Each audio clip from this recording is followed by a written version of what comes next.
10-15 minute ही हो ज़्यादा चलाया हुआ मेरे को इस बाइक को। और अभी से मेरे को यहाँ पाम्स में ऐसे ऐसे हल्का हल्का वो दर्द होने लग गया है। बट मैं फिर से बोलता हूँ, माइलेज के पर्सपेक्टिव से सोच रहे तो आप इतनी बड़ी सीसी की बाइक मत लीजिएगा। और देखो ये तो इस एग्जॉस्ट के तो वैसे तो पब्लिक दीवानी है, देखिए।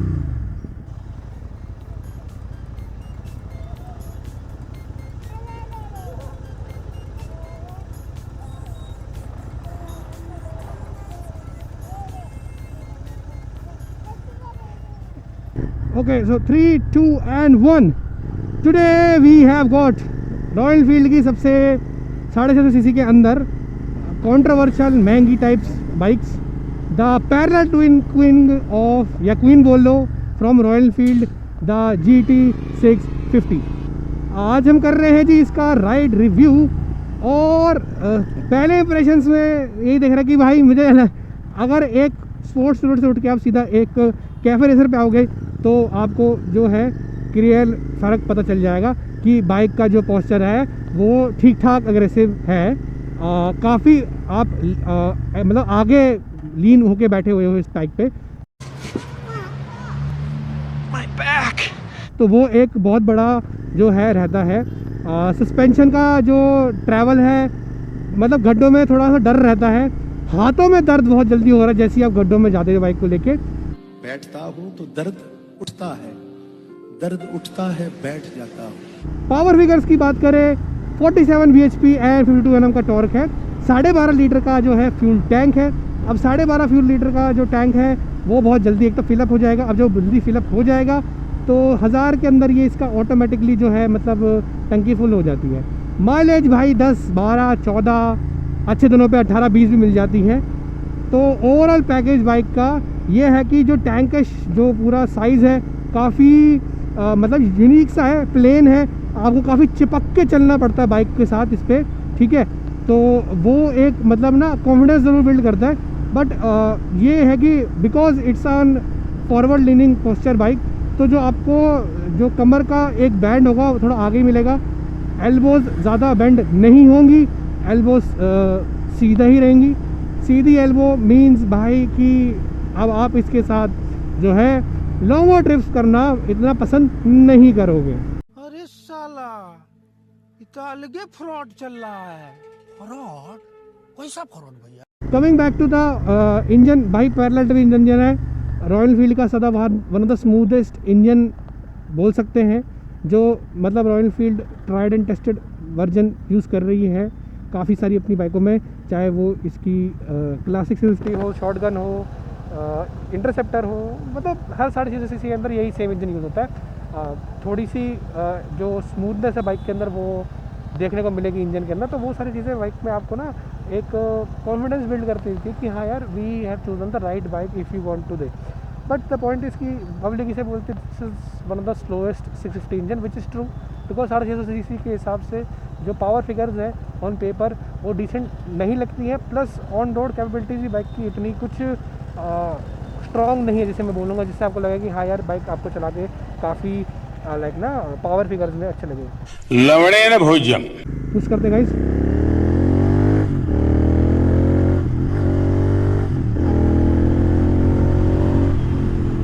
जा सकती, देखो इसका जो अर्ली टॉर्क किक इन है ना वो काफ़ी अच्छा है। पेपी ज़रूर इंजन है इसका, बहुत जल्दी किक इन कर रहा है इनिशियल टॉर्क, बट हैंडलिंग इसकी ना आपको रियलाइज़ कर देती है कि आप इसको ज़्यादा एग्रेसिव ना खींचे। रीज़न बीइंग जितना एग्रेसिव खींचोगे उतना आपको इसके साथ जो है एक डर आ जाएगा कि हाँ भाई बाइक आपको वॉबलिंग में या हैंडलिंग में ज़्यादा डर दे दे। लेकिन ये है कि हाँ टॉर्क अच्छा है, ये देखिए, देखो 100 पहुँच गई बहुत आराम से, ज़्यादा परेशानी नहीं आई है बाइक में। एग्जॉस्ट काफ़ी लाउड एंड ग्रंटी है, तो उस ग्रंटी एग्जॉस्ट के साथ अच्छी बात यह है कि रोड पे अटेंशन मिलना वो बहुत इजी हो जाता है आपके लिए।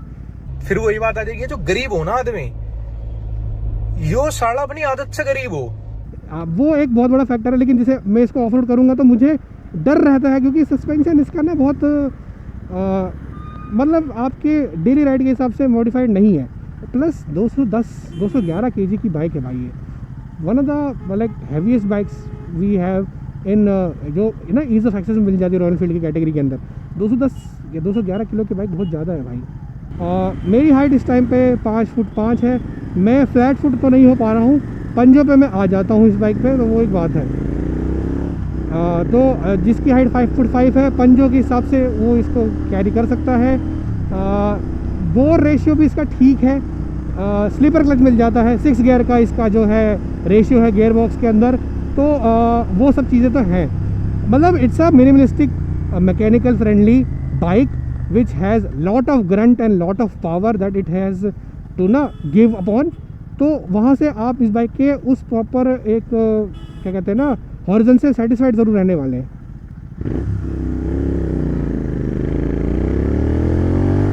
ये देखो,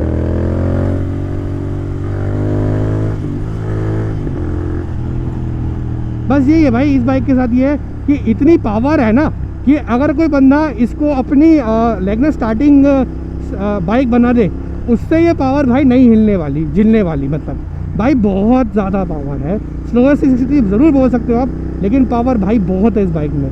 कुछ ऐसी छोटी मोटी बाइक नहीं चला रहे हो आप। It has one of the most ridiculous power when it comes to if you are a very beginner in front of the motorcycles, क्योंकि भाई रॉ एग्रेसिव पोस्चर के साथ handling wise it's a deal breaker for many but worthy for lot more. तो भाई वो तो factor है ही है। तो कैटेगरी वाइज देखा जाए भाई, it's somebody who wants to let's say approach from a 350 CC motorcycle और 400 सीसी मोटरसाइकिल, उसके लिए एंट्री लेवल के हिसाब से GT650 is a great choice if he is more into Saturday and Sunday rides, not daily rides, because भाई ये bike daily rides के हिसाब से बनी ही नहीं थी। इसका मर्जी ही यही थी कि भाई ये आपको खाली वीकेंड पे थ्रिल बनाए। अगर आपको डेली राइड वाला वर्जन चाहिए तो आपके पास इसकी इंटरसेप्टर 650 है, जो ज़्यादा कंफर्टेबल है, ज़्यादा लीन बैक है, पावर सिमिलर देती है। लेकिन अगर आप सिर्फ एग्जॉस्ट और भगाने या एग्रेसिव पोस्चर के साथ खुश रहने वाले लोगों में से हैं, तो डेफिनेटली आप इंटरसेप्टर 650 पे जा सकते हैं, क्योंकि ये बाइक उस समय आपको जो है सेटिस्फाई ज़रूर कर देगी। रही बात इसकी कंपटीशन में, तो भाई देखो ड्यूक 390 के साथ ड्रैग रेस का अच्छा कंपटीशन होता है, बट वही है भाई थोड़ा डराने वाला पावर है भाई ये कोई छोटा मोटा, मतलब मैं फिर से बार बार इस पर तवज्जो इसलिए दे रहा हूँ कि भाई ये पावर आपको रियलाइज़ करा देगा कि भाई आप कोई ऐसी एरी गैरी बाइक नहीं चला रहे हो। इसके अंदर काफ़ी अच्छा एग्रेसिव टोन पे पावर है। तो वो चीज़ आपको कंसिडर करनी पड़ेगी भाई कि जब आप इस बाइक को या इस ऐसी की बाइक सेगमेंट की बाइक के अंदर घुसते हो, बिकॉज ये नेकेड वर्जन है तो विंड ब्लास्ट भी बहुत जल्दी मुंह पे आता है। तो काफ़ी चीज़ें आपको कंसिडर करनी पड़ेगी जब इस बाइक को आप लेते हैं। तो एक स्पीड स्पोर्ट ज़रूर देखा इस बाइक के अंदर मैंने, जैसे ही इसका 4000 से 5000 RPM का जो बैंड है, वहाँ इसका मुझे लगता है कि एक स्पीड स्पॉट है कि वहाँ इस बाइक को आप किसी भी गियर में रखो ना उस बाइक को, उस टाइम पे ये बाइक आपको खुश रखेगी। मतलब ऐसा लगा कि बाइक अपने एक बहुत ही आराम वाले जोन में, अपने कंफर्ट जोन में 4000 से 5000 RPM के बीच में। उसके बाद बाइक जाती है फिर अपने एग्रेसिव भगाने के जोन में, जहाँ पे ये माइलेज कम और पावर ज़्यादा छोड़ेगी। बट अगर आप इस बाइक से माइलेज निकालने का सोच रहे हो कि आपको माइलेज चाहिए, तो अंडर 4000 RPM ही रखना, उससे ज़्यादा आप प्लीज़ इस बाइक पे मत जाइएगा। एक चीज़ और भी है भाई बाइक के अंदर की, देखिए modern techniques, modern instrument clusters आ चुके हैं मार्केट में। अभी भी बाइक में वो नहीं, मतलब मुझे ही नहीं पता मैं कौन से गियर पे हूँ, ठीक है। जो ये इंस्ट्रूमेंट क्लस्टर का जो ये आप वो देख रहे हैं पेट्रोल का गेज, ये गेज भाई क्वेश्चनेबल है कि ढंग से कभी इसने माइलेज शो करी ही नहीं है लोगों को, ऐसा काफ़ी ओनर्स क्लेम करते हैं। तो वो भी एक फैक्टर है भाई कंसिडर करने के लिए। बट मैं फिर से बोलता हूँ, माइलेज के पर्सपेक्टिव से सोच रहे तो आप इतनी बड़ी सीसी की बाइक मत लीजिएगा, क्योंकि ये आपको जितना सोच रहे कि 20-25 का नंबर दे देगी, शायद साल में एक बार ऐसा वो दिन आए जब आपको देखने को मिले। But on average day traffics के अंदर भाई ये बाइक आपको एक जो है ना 20+ नंबर नहीं अचीव करने को देगी, क्योंकि भाई पावर बहुत है भाई। सस्पेंशन के साथ थोड़ा मैं बोलूँगा कि डर ज़रूर रहता है, चेसिस के साथ थोड़ी फ्लिकेबिलिटी का डर ज़रूर रहता है कि इतनी हेल्पिंग नेचर नहीं है इसकी चेसिस की, फ्लिकेबिलिटी में आसानी हो जाए। लेफ्ट राइट तो एक अलग चीज़ होती है, बट ट्रैफिक के अंदर मैनूवर करना डिफरेंट चीज़। जो ट्रैफिक की मैनूवरेबिलिटी है वहाँ पे बाइक थोड़ा क्वेश्चनेबल है। तो प्रोज भी हैं, कॉन्स भी हैं। डिस्क ब्रेक का जो बाइट है चेक कर लिया है, दोनों अच्छा है। तो जैसे भी फ्रंट मारी है तो फ्रंट का ब्रेक तो देखो सॉलिड आया है, लेकिन पैनिक ब्रेकिंग सिचुएशन में मैं तो रिकमेंड करूँगा कि दोनों ही मारो।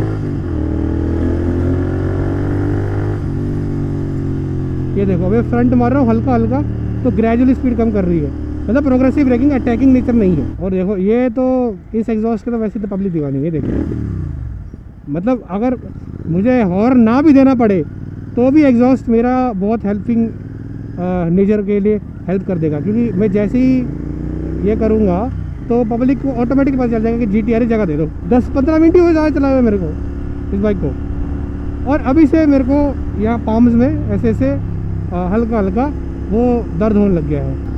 तो एनीवेज भाई माइलेज बता दिया, ओवरऑल प्रोज एंड कॉन्स बता दिए। तो यही है ओवरऑल एक GT 650 का राइड रिव्यू।